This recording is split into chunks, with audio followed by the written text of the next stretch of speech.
में हम लोग जो है वो डेफिनेट इंटीग्रेशन को कवर अप करने वाले हैं। तो डेफिनेट इंटीग्रेशन एक्चुअली में होता क्या है, जैसे अगर हम जिस प्रकार से अगर कोई एफ एक्स है लिखा हुआ, उसका हम अगर डिफ्रेंशिएशन निकालते हैं विथ रिस्पेक्ट टू एक्स, और इसका वैल्यू अगर एफ एक्स आता है और एक्स जो है वो बिलोंग करता है ए टू बी में, तो हम इसे इस प्रकार से लिख सकते हैं कि D of F X equal to F X जो है इसको इंटीग्रेट करके हम सिंपली एफ एक्स लिख सकते हैं, और ये जो होगा simply F of x D x और ए से बी के बीच में होगा। यही तो होता है में हमारे पास डिफरेंट इंटीग्रेशन, यही तो होता है ना।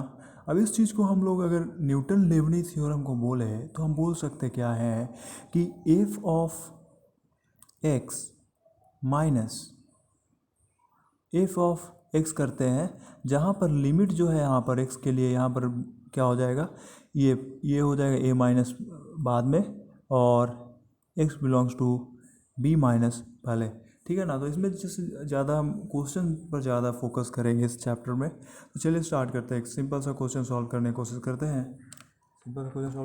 करते हैं। इसमें लिखा हुआ है क्वेश्चन में क्या कि अगर मान लीजिए कुछ ऐसा दिया हुआ है, क्या बोलते हैं कि 1 से 2 D x by x plus 1 into x plus 2, ठीक है ना। तो मुझे एक्चुअली में कोई स्टैंडर्ड फॉर्म मुझे इस फॉर्म में नहीं मिल रहा, ठीक है ना। स्टैंडर्ड फॉर्म इस फॉर्म में मुझसे नहीं मिल रहा है।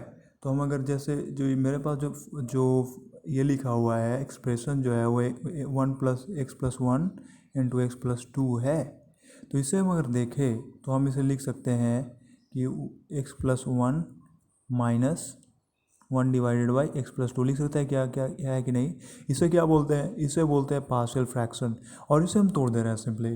तोड़ने के बाद मेरे पास क्या हो जाएगा, simply x plus 2 minus x minus 1 divided by x plus 1 into x plus 2, यही चीज़ तो लिखा हुआ है। आप देखें तो ये कैंसिल हो जा रहा है, 1 बचा हुआ है। तो एक्चुअली में ये चीज़ को हम इस प्रकार से लिख सकते हैं। और एक बार जब हम इस चीज़ को इस प्रकार से लिख दिया मैंने, तो मेरे लिए क्वेश्चन कैसा हो गया। अब मेरे लिए क्वेश्चन कुछ इस प्रकार से हो गया है कि क्या हो जाएगा, 1 divided by x plus 1 D x minus, और ये कहाँ से 1 से 1 से लेकर 2 तक जा रहा है, और यहाँ पर जो है हो जाएगा 1 divided by x plus 2 D x, और ये कहाँ से कहाँ तक करेगा, 1 से 2 तक, ठीक है। अब यहाँ पर अगर हम इस चीज़ की वैल्यू निकाल तो क्या होता है, हमें पता है कि D x by D x का जो इंटीग्रेशन होता है वो एल एन एक्स होता है। तो हम क्या बोल देंगे, L N of X plus 1, ठीक है ना। और ये बेसिकली वैल्यू कहाँ से कहाँ तक जाएगी, ये वैल्यू जो है आपका 1 से 2 तक होगी। और ये जो मेरे पास जो एल एन एक्स प्लस 2 है वो बेसिकली जो है वो कहाँ से कहाँ तक करेगा, वो 1 से 2 तक। अब यहाँ पर हम लिख सकते हैं, तो ये क्या हो जाएगा, L N 3 minus L N 2 minus of L N 4, और ये क्या हो जाएगा, minus of L N, sorry minus minus plus हो जाएगा, तो प्लस ऑफ एल एन 1 + 2 3, इस प्रकार से हो जाएगा। तो हमारे पास क्या हो जाएगा, इसकी वैल्यू आंसर क्या हो जाएगी, आंसर हो जाएगी हमारा ये बेसिकली, ये दोनों को हम ऐड करते हैं तो 2 ln 3 हो जाएगा, होगा ना। और इसमें हम बेसिकली इसे लिखे तो इसे क्या लिख सकते हैं कि ये दोनों ही क्या हो जाएगा, 3 ln 2, ठीक है। अगर हम इसको ऐसे लिखे तो इसे क्या लिख सकते हैं, 3² डिवाइडेड बाई क्या हो जाएगा, 2⁻³ ओके। और हमें पता है ये इसकी वैल्यू क्या होती है, 9 डिवाइडेड बाई 8, तो इसका वैल्यू क्या हो जाएगा, ln 9 डिवाइडेड बाई 8। तो इस प्रकार से हम लोग निकालते हैं। तो हम बेसिकली अभी क्या करेंगे ना कि हम लोग कुछ प्रॉपर्टी वगैरह देखेंगे डेफिनेट इंटीग्रेशन का, क्विक प्रॉपर्टी जो कि काफ़ी इंपॉर्टेंट होने वाला है। जैसे अगर हम लिखते क्या है कि अगर कोई एफ एक्स है, इसको इंटीग्रेट किया जाता है ए से बी तक, अगर कोई एफ एक्स है उसको इंटीग्रेट किया जाता है ए से बी तक, तो और तो ये सेम होगा अगर सेम फंक्शन का कोई एक्स को ले रिगार्डिंग नहीं, टी के रिगार्डिंग अगर इसे इंटीग्रेट किया जाए ए से बी तक। मुझे पता है ऐसा क्यों होता है, क्योंकि ये बेसिकली एक एफ एक्स फंक्शन होगा टी का, और ये बेसिकली टी हो या एक्स उससे मैटर नहीं करता, क्योंकि मेरे पास जो एक्स एक्सिस यहाँ पर टी रख देंगे सिंपली, है कि नहीं। और ये क्या होता है, अगर कोई फंक्शन है ये और इसके बीच में क्या होता है, एरिया हमें निकालना होता है। और ये एरिया जो है ना, ये दोनों ही के केस में जो है हमारा क्या होगा, सेम होगा, क्योंकि टी जो है वहाँ पर भी ए से लेके बी में है, और एक या तो टी लिखे या तो एक्स, बात यहाँ पर क्या है, सेम ही है। और इसको इसको हम ऐसे ही बोल सकते हैं कि वेरिएबल के जो होता है ना वो इंडिपेंडेंट होता है, ठीक है ना, इंडिपेंडेंट होता है, वेरिएबल पर ही डिपेंड नहीं करता। प्रॉपर्टी 2 क्या है, ये फर्स्ट प्रॉपर्टी था।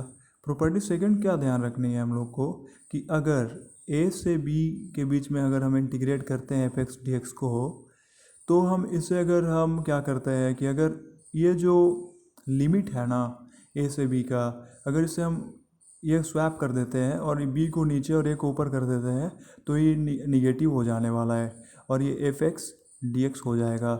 ये कि क्या कैसे हो रहा है, जैसे कहने का मतलब क्या है कि मेरे पास जैसे सिमिलरली इसी का एग्जांपल लेते हैं, ए से बी तक का वैल्यू हमें निकालना है। सपोज करते हैं कि मेरे पास एक एफ एक्स जो है कोई एक क्या है रेक्टेंगल है, और ये 0 से स्टार्ट हो रहा है, मान लिया 2 तक, ठीक है ना। यहाँ पर इसका जो वैल्यू इधर है और ये 0,1 तक है, ठीक है ना। तो अगर हम इसका बेसिकली क्या करते हैं, इस फंक्शन का अगर हम वैल्यू निकालने की कोशिश करेंगे तो 0 से लेकर 2 में इसका एरिया कितना होगा, इसका 0 से लेकर 2 में जो है एरिया क्या हो जाएगा, सिंपली मुझे पता है कि इसका एरिया क्या होगा, 2 × 1, ठीक है ना, सॉरी 2 × 1, लेंथ इंटू ब्रेथ 2 हो जाएगा। लेकिन जब हम इस चीज़ को 2 से 1 तक करेंगे, 2 से 0 तक करेंगे, तो इसकी वैल्यू जो है वो निगेटिव आना स्टार्ट हो जाएगी। और निगेटिव तो एरिया होता नहीं है, एरिया तो पॉजिटिव होता है, नॉर्मली मैग्नीट्यूड हमें चाहिए। तो इसीलिए बेसिकली हम इसे अगर इक्वेट करना है तो निगेटिव साइन आगे लगाना पड़ता है। प्रॉपर्टी थर्ड क्या है, प्रॉपर्टी थर्ड क्या कहता है ना, कि मेरे पास अगर मान लिया जाए कि एफ एक्स है जो कि हमारा जो है ए से बी डी एक्स में जो है वो इंटीग्रेट हो रहा है, थर्ड जो है, तो इसे हम ऐसे लिख सकते हैं। कोई अगर मान लिया जाए कोई इंटीग्रेट जैसे ए से बी के बीच में और कोई यहाँ पर एक और वैल्यू आ जा रहा है सी, सपोज करते हैं यहाँ पर एक वैल्यू सी आ जा रहा है, तो इसे हम ऐसे लिख सकते हैं कि ए से जो है बी पर नहीं जाकर पहले ए से सी तक हम अगर एफ एक्स डी एक्स निकालते हैं, ठीक है ना, पहले यहाँ तक निकाले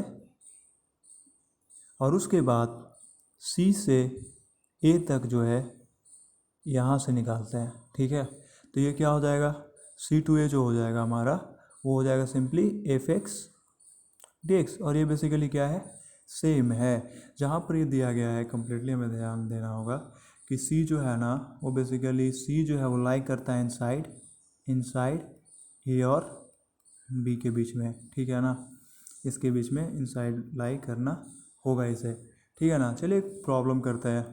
प्रॉब्लम क्या कर रहा है ना कि एग्जाम्पल नंबर 2 है, इसमें क्वेश्चन में ऐसा लिखा हुआ है कि एफ एक्स जो है वो लिखा हुआ है कि ये x+3 है, ठीक है, और यहाँ पर 3x² + 1 है।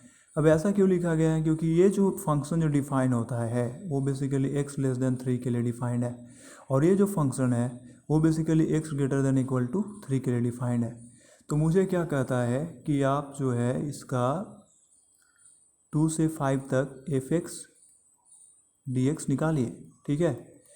तो एक्चुअली में एफ एक्स यहाँ पर क्या है, कांस्टेंट नहीं है, वैरी कर रहा है। यहाँ पर एक्स का एफ एक्स का जो वैल्यू है वो 2 है, ठीक है। तो जब हम जैसे हम जब 3 से छोटा है ना, तो ये बेसिकली एफ एक्स जो है x+3 है। तो जब हम 2 से 3 तक हम चलेंगे तो एफ एक्स का वैल्यू जो होगा x+3 होगा dx, ठीक है। और जब हम 3 ऑनवर्ड्स, जब 3 से आगे मूव करेंगे तो 3 से 5 तक का, तो ये मेरे पास हो जाएगा 3x² + 1 × dx। और ये काफ़ी इजी है यहाँ से सॉल्व करना, मुझे पता है कैसे सॉल्व करेंगे इसे। जैसे x+3 है तो हम इसे लिख सकते हैं कि क्या हो जाएगा, ये x+3 यहाँ पर लिखा हुआ है। तो हम सिंपली इसकी जो है जैसे इसको कैसे तोड़ के भी बना सकते हैं या फिर नॉर्मल भी हम लोग बना सकते हैं। तो नॉर्मल अगर हमें बनाना होगा तो क्या हो जाएगा, सिंपली ये हो जाएगा हमारा x²/2 हो जाएगा ना इसकी वैल्यू, और यहाँ पर ये कितना हो जाएगा, ये हो जाएगा 3x, ठीक है। और ये कहाँ से कहाँ तक वैरी करेगा, 2 से 3 तक वैरी करेगा, है कि नहीं। और यहाँ पर प्लस करते हैं और उसके बाद फिर से इसकी वैल्यू अगर हम कैलकुलेट करें तो ये कितना हो जाएगा x3, क्योंकि x3 3 कैंसिल आउट हो जाएगा। और यहाँ पर जो है, यहाँ पर क्या हो जाएगा, सिंपली x, और ये कहाँ से कहाँ तक चलेगा, 3 से 5 तक। और इसकी वैल्यू अगर हम कैलकुलेट करेंगे तो मेरा जो है कुछ ऐसा आएगा जैसे 9 डिवाइडेड बाई 2 माइनस ये क्या हो जाएगा, 9 डिवाइडेड बाई 2 प्लस ये कितना हो जाएगा, 3 3 जा 9। उसके बाद इसका जो है वैल्यू हम रख लेंगे तो कितना हो जाएगा, 4 डिवाइडेड बाई 2 एंड माइनस 3 2 जा 6। सिमिलरली इसकी वैल्यू भी हम लोग निकालेंगे, और जब वैल्यू हम कैलकुलेट करके जब वापस आएंगे, बाहर आएंगे ना, तो इसका वैल्यू जो है 211/2 हो जाएगा, ठीक है ना। एक और क्वेश्चन सॉल्व करते हैं। जैसे मान लिया जाए कि हमें एक क्वेश्चन दिया गया कुछ इस प्रकार से है कि जो 2 से 8 तक एक फंक्शन दिया गया है जिसका हमको इंटीग्रेशन निकालना है, जो x-5 लिखा हुआ है dx, ठीक है। तो मुझे यहाँ पर क्या दिख रहा है ना कि x-5 जो है ये मॉड्यूलो में है, ठीक है। तो जब कभी भी हम क्या करेंगे कि जैसे हम इसकी अगर ग्राफ की बात करें x-5 की, तो x-5 की ग्राफ कैसी होगी, जैसे हम इस ग्राफ से भी हम क्वेश्चन कर सकते हैं। तो मुझे पता है कि y = x-5 होता है, कब, जब x > 5 होगा तब, ठीक है ना। जब x > 5 होगा तब ये बेसिकली क्या होगा, तुम्हारा आपका जो है नॉर्मल ग्राफ होगा। और जब x लेस देन 5 होगा, जब लेस देन 5 होने वाला होगा तो ये निगेटिव हो जाएगा। तो y की वैल्यू जो है वो सिंपली क्या हो जाएगी, -x+5 हो जाएगी। आप ग्राफ भी इसका ड्रा कर सकते हैं, जैसे y = x+5 है तो हमें पता है कि इसकी वैल्यू क्या होगी, जब x = 0 होगा तो इसकी वैल्यू, y = 0 होगा तो x की वैल्यू क्या होगी, 5, 0, ठीक है। और यहाँ से कुछ ये वैल्यू जो है निकलेगी यहाँ, ठीक है, जहाँ पर ये जो है 0, -5 है, ठीक है। अब जो है ना, जब ये जो निगेटिव पार्ट है ये ऊपर आ जाएगा, ये जो निगेटिव पार्ट है वो, ये जो है निगेटिव पार्ट ना, इसे हटा देंगे हम, इसे हम कंसिडर नहीं करेंगे, हम इसे कंसिडर करेंगे। ये जो है ये पार्ट और ये पार्ट का बेसिकली हम लोग कंसिडरेशन करना है। तो हम बेसिकली इसको अगर सॉल्व करना स्टार्ट करें तो मुझे पता है कि 2 से 5 तक का फंक्शन का वैल्यू डिफरेंट है, तो कि इसका वैल्यू क्या है, -x+5 है, ठीक है।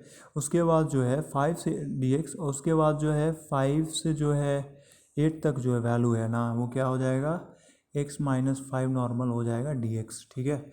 और यहाँ से वैल्यू हम लोग इसका कैलकुलेट कर सकते हैं, जैसे हम नॉर्मल चीज़ें यहाँ से हम बहुत इजीली कैलकुलेट कर सकते हैं, ठीक है। एक और क्वेश्चन देख लेते हैं।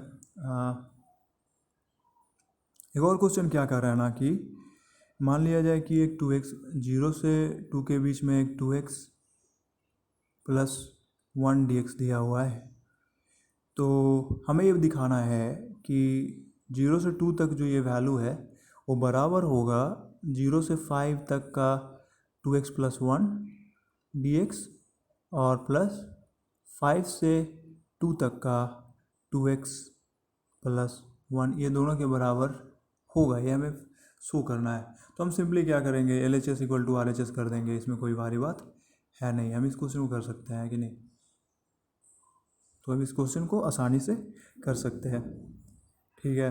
अब प्रॉपर्टी नंबर 4 को देखते हैं। प्रॉपर्टी इंपॉर्टेंट है जिसको हम तेज़ी से जिक्र करेंगे।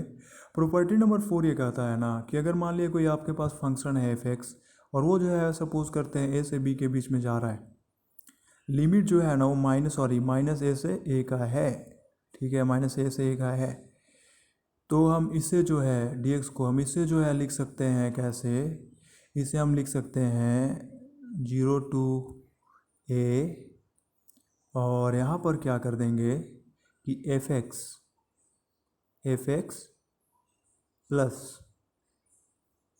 Plus f of -x dx, ठीक है ना। इसे लिखने का तरीका ये ऐसा क्यों आ रहा है, ऐसा हम क्यों लिख रहे हैं, ऐसा क्यों लिख रहे हैं, जैसे हमें पता है, जैसे हम इस चीज़ को अगर नॉर्मल समझने के हिसाब से देखें तो ये बेसिकली क्या है कि जब भी हम माइनस के लिए हम जैसे हम इसे ऐसे कैलकुलेट कर सकते हैं कि माइनस से जीरो तक, ठीक है ना, माइनस ए से जीरो तक और जीरो से लेकर ए तक, ठीक है ना। तो जैसे मुझे क्या ध्यान देना है कि जैसे यहाँ पर जो है एक केस हम देख लेते हैं, छोटा सा केस यहाँ पर जो है देख लेते हैं कि एफ एक्स अगर सपोज करते हैं इवन होता है, ठीक है ना, और अगर एफ एक्स जो है ऑड होता है, ठीक है ना, तब क्या होगा। तो जैसे हमें पता है कि अगर इवन फंक्शन क्या होता है, जैसे इवन जो होता है ना वो बेसिकली इसका left hand side right hand side क्या होता है, मतलब जैसे इवन फंक्शन, जैसे मेरे पास x+5 था, वो इवन फंक्शन था, तो उसकी क्या होती है, मिरर इमेज बनता है इसके इसके अगेंस्ट, ठीक है ना। तो इसका वैल्यू अगर हम इसे कैलकुलेट करने की कोशिश करते हैं तो इसका जो है वो वैल्यू जो है कुछ इस प्रकार से आता है। जब इवन होगा तो ये बेसिकली क्या होगा कि जो एरिया है ना जीरो से लेकर ए तक वो सिंपली 2 ऑफ एफ एक्स हो जाएगा, क्योंकि एरिया जो है ना जीरो से लेके माइनस ए टू जीरो जो है वो सेम ही होगा ए टू जीरो टू ए तक, क्योंकि ये इवन फंक्शन है। अगर ये ऑड होगा तो ये निगेटिव और पॉजिटिव हो जाएगा और ये दोनों ही आपस में जुड़कर क्या हो जाएंगी, जीरो हो जाएंगी, ठीक है। तो ये वैल्यू जो है जीरो हो जाएंगी। तो ये बहुत ही इंपॉर्टेंट फंक्शन है जो हमें ध्यान रखना होगा, ठीक है। इस चीज़ को हम समझ सकते हैं एक छोटा सा एग्जाम्पल के साथ। जैसे छोटा सा एग्जाम्पल हम देख लेते हैं क्या कि यहाँ पर मान लिया जाए कि यहाँ पर एक cos x dx लिखा हुआ है और ये जो है चल रहा है -π/2 से π/2 तक। मुझे पता है कि cos x जो होता है ना उसका वो इवन फंक्शन होता है, ठीक है, इवन फंक्शन होता है। तो इवन फंक्शन होने के कारण इसे हम जब भी हम इसे क्या करेंगे, 0 से π/2 में लेकर जाएंगे तो ये 2 टाइम्स cos x dx जो है हो जाएगा, ठीक है ना।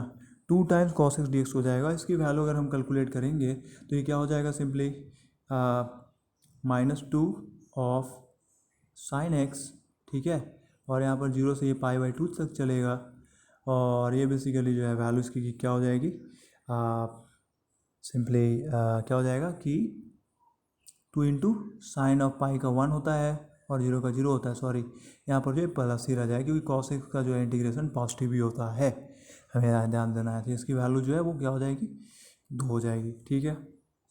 cos x इवन फंक्शन है। अगर मुझे एक ऐसा ही एक और फंक्शन दे दिया जाए, सपोज करते हैं 7, एक फंक्शन दे दिया जाए, क्वेश्चन में ऐसा कोई दिया हुआ है मॉड ऑफ एक्स। तो हमें पता है मॉड ऑफ एक्स कैसा होगा। मॉड ऑफ एक्स का ग्राफ के से अगर देखें तो कुछ ऐसा होता है और ये बेसिकली एक इवन फंक्शन है, क्योंकि बेसिकली जब हम -x के साथ हम x को अगर रिप्लेस करते हैं तो ग्राफ जो है वो सेम ही आ रहा है।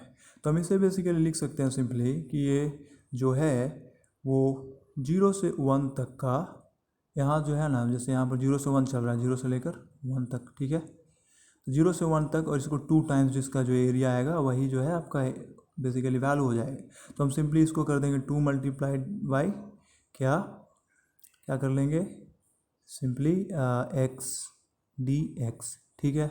इसकी वैल्यू कैलकुलेट करते हैं तो क्या हो जाएगा x² और ये कहाँ से कहाँ तक वैरी करेगा, 0 से 1 तक, और वैल्यू क्या हो जाएगा 1, ठीक है। अगर जैसे यहाँ पर मान लिया कि यहाँ से -π/2 से π/2 है और यहाँ पर मान लिया sin qx dx दिया गया है, तो sin qx जो होता है ना वो एक क्या होता है, इवन ऑड फंक्शन होता है। जैसे sin ऑड होता है, ठीक है ना, और sin स्क्वायर इवन, फिर sin q जो है वो ऑड हो जाता है। तो ये बेसिकली क्या है, ऑड है। तो ऑड होने के कारण हमें पता है इसको इतना कैलकुलेट करने का आवश्यकता नहीं है, हम डायरेक्टली यहाँ पर 0 बोल सकते हैं क्योंकि ये ऑड फंक्शन है, ठीक है ना। प्रॉपर्टी नंबर 5 देख लेते हैं। प्रॉपर्टी नंबर 5 जो है वो बेसिकली हमें क्या ध्यान रखना है कि अगर सपोज करते हैं कोई एफ एक्स है जिसको हम इंटीग्रेट कर रहे हैं, क्या कहाँ से कहाँ तक, ए टू बी तक, ए से बी तक हम इंटीग्रेशन कर रहे हैं और ए से बी के इंटीग्रेशन के दौरान जो है इस चीज़ को हम एनी टाइम, मैं बोल रहा हूँ कि एनी टाइम जो है हम इसको ऐसे लिख सकते हैं, ए से बी एफ ऑफ, जैसे ये दोनों का सम a+b और -x dx को हम बेसिकली लिख सकते हैं, ठीक है ना। तो इसी चीज़ को अगर हम बोले कि अगर सपोज करते हैं कि इस चीज़ को अगर हम ऐसे कर सकते हैं कि अगर सपोज करते हैं 0 से a तक अगर चल रहा है F x, F x D x, तो हम इसे क्या लिख सकते हैं कि 0 से a तक ही रहेगा, लिमिट में कोई चेंज नहीं आ रहा, सिर्फ चेंज आ रहा है हमारा किस में, बेसिकली वैल्यू में। तो वैल्यू क्या हो जाएगी, वैल्यू जो है ना मेरे पास वो हो जाएगा सिंपली a प्लस बी, जो कि हो जाएगा a, और उसमें से हम simply a minus x D x जो है लिख सकते हैं। इसका लॉजिक क्या है, लॉजिक ये है कि हम बेसिकली हमें पता होता है क्या कि जो ये वेरिएबल का जो है इंडिपेंडेंट होता है, और वेरिएबल को हम अगर उस प्रकार से हम चेंज कर रहे हैं जिस प्रकार से जो है एक्स, ये दोनों में बेसिकली ज़्यादा डिफरेंस जो है प्रॉब्लमैटिक सिचुएशन नहीं आ रही, ठीक है ना, इसीलिए बेसिकली हम इसको यूज कर रहे हैं।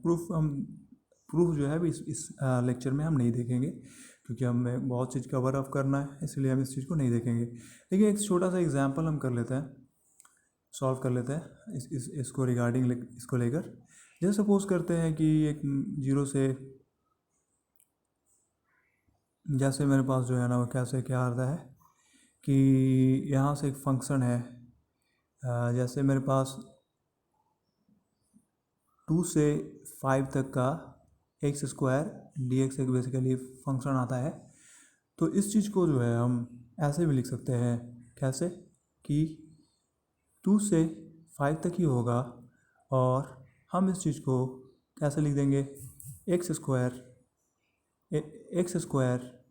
दोनों को ऐड करके 7 माइनस एक्स स्क्वायर। कई बार फंक्शन जो है ये इस टाइप का प्रॉपर्टी काफ़ी हैंडी हो जाती है। जैसे यहाँ पर सपोज करते हैं एक्स, और यहाँ पर क्या है 1 प्लस साइन एक्स है, ठीक है, और ये वैरी कर रही है, सपोज करते हैं 0 से पाई तक, ठीक है ना, और यहाँ पर डी एक्स है। तो हम इसे क्या लिख सकते हैं, इसे ऐसे भी लिख सकते हैं क्या कि 0 से पाई, और यहाँ पर ये कितना हो जाएगा, एक्स जो हो जाएगा वो पाई माइनस एक्स, और ये जो हो जाएगा कहाँ से आपको 1 plus sign of pi minus x D x, ठीक है ना। अब ये दोनों ही चीज़ किसको डिनोट कर रही है, आई को। अब ये दोनों को हम क्या कर देंगे, सिंपली ऐड करके या सब्सट्रैक्ट करके हम बेसिकली एक्सट्रैक्ट कर सकते हैं एग्जैक्ट वैल्यू, ठीक है ना। तो इसमें कोई दो राय नहीं है।